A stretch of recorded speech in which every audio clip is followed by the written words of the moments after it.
oblízol ho do huby a potom kokoti smrdí. Igor, ideš! Čo mám ja dať na teba, ty keter?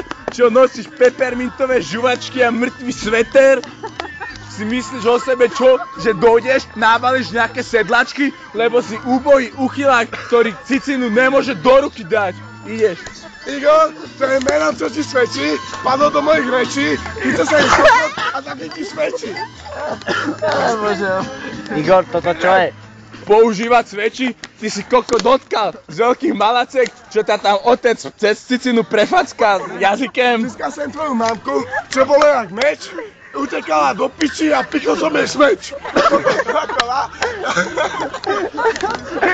Smeč a meč v jednej vete len môže znamenať, že tvoja manka tvoje... Pichol som jej do piči a utekal zas preč. No a ja som jak ráka, byle jak raka, ale potom som potrčkal dole, ale kokot, ide sa traktor.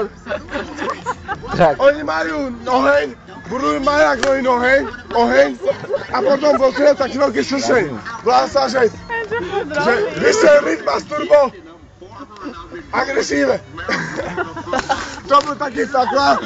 No, tvoje máš turbo agresíve, ja mám velice na pasíve. Keď ťa jebnem zozadu, tak ti nepomôže ani tvoj osobný dealer, pretože je to ten chudák, ktorý spadol na motorke a všetci sa mu kláňajú, lebo nevie jazdiť. Však keby ešte vedel, tak je medzi nami. Zarepujem tvoju reču, lebo si kokot a myslíš si, že nedáme?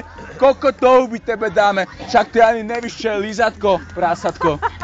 Dávali sme všetko, kokoty do huby, Igor si ho piknul do huby a len tak mu smrdí. Smrdia mu jak reč, pojebaný smeč, pichol som ho do riči a zas mal strašnú reč. Dobre, jebol si polku suchého a čo teraz si myslíš?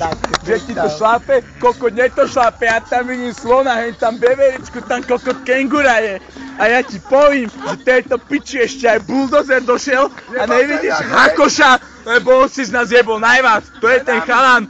A on dal najviac a je mu kokot konský, lebo ani neví, jak tu môže byť dobre a frajerka mi telefón nedvíha a pritom som jej dvakrát volal a ona sa robí, že spí, však je